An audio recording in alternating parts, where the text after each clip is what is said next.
Hey Greg, can you just give us your immediate reaction to what went down tonight and kind of just what was going through your mind during the finishing sequence there when you landed the illegal knee?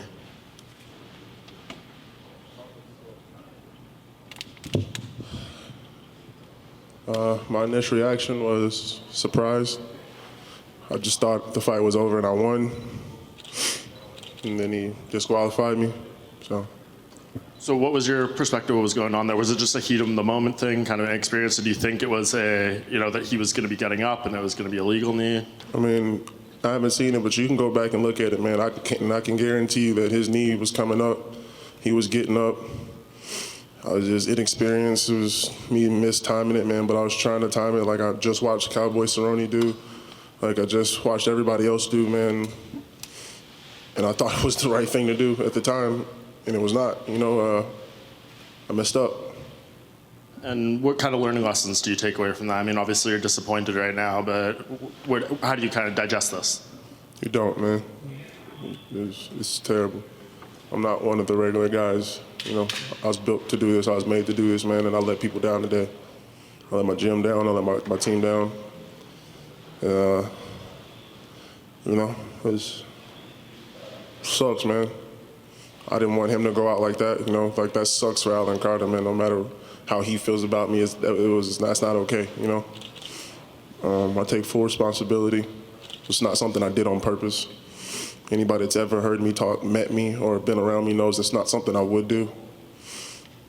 And I just wish we could go back and go into the third round, man.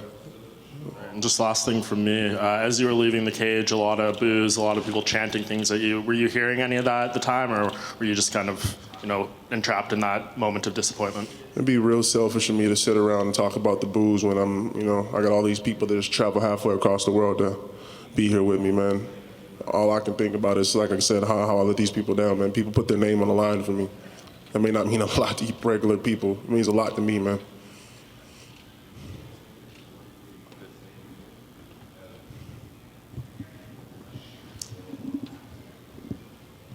How was your conditioning going into the fight, going into the second round? Did you feel fresh going into the second round? I felt better and better as I got into it, man.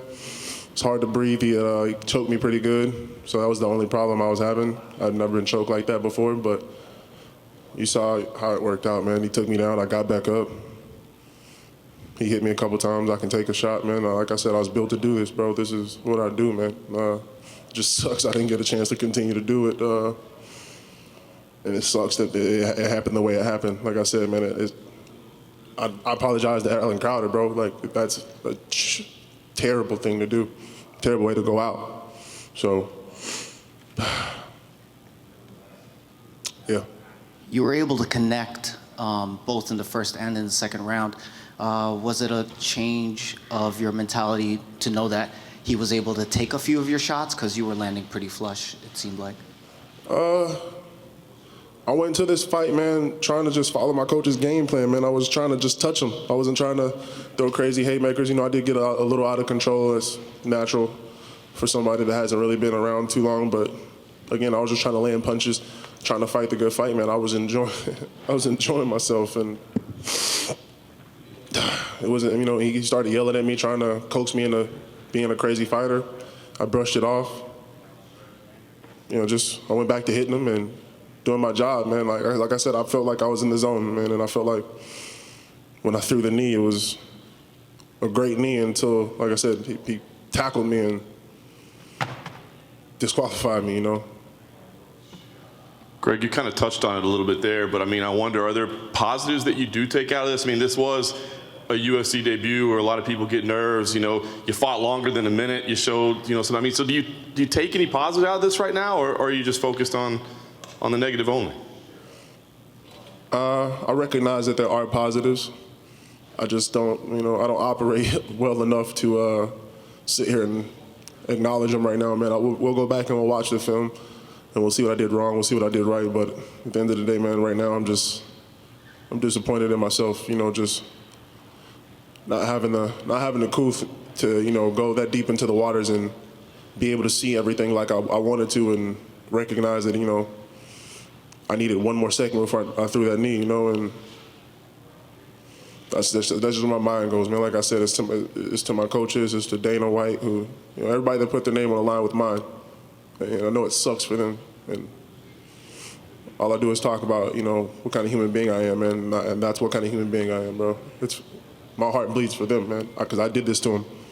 I was going to ask you, talk about the type of human being. I mean, I see some people say, of course Greg Hardy cheated. We knew this is the type of guy he is. How do you address those people that doubt you and say, of course you cheated? Show me one time I've ever cheated in my life. Show me one of their favorite O-linemen or one of their favorite quarterbacks in history that I've ever cheated against. Go ask Tom Brady if I ever cheated when I sacked him. I'm not a cheater. That's not on my record. That's not on my resume. 30 years of life, not one time. Not one time have you ever stood up here and asked me a question and I lied to you. Not one time have you ever seen me stand up here and you asked me a question and I told you it wasn't my fault. I was there. I did it. It's my responsibility. I'm a grown man. That's my character. What do you want to do now, Greg? I mean, this was a big moment. I know you're disappointed. I know it's going to take you a while to get over, but I mean, are you anxious to get another fight to go, right this wrong, or do you feel like some time to train and continue developing makes more sense? What do you think makes sense for Greg Hardy? I'm a part of the machine, man. My attitude doesn't change with wins or losses. It's part of being a boss, man. Meek Mills, shout out. I'm the Prince of War. This is what I do. When the man says, let's roll, I'm rolling. I want to get back up as soon as possible. In 7 days, I'll be back in the gym. That's why I'm mandatory to take 7 days off, and then I'm going back in the gym to fix these problems. I'm going to fix my timing. I'm going to fix everything I need to fix, and I'm going to be back with bad intentions for whoever wants to step in there with me, man. Alan Crowder, please come back and let's do it again if he wants to. If not, I understand, just like I understand everybody else has their opinion about me. I am not like you. I am not like anybody else. I understand. God bless them. It's okay, man. But I'm here. I'm here to stay. And as long as Dana White will have me, as long as ESPN will have me, as long as you guys will have me, I love all of you, and I'm here to stay, man. And I am going to fix what I did wrong, and it was not intentional.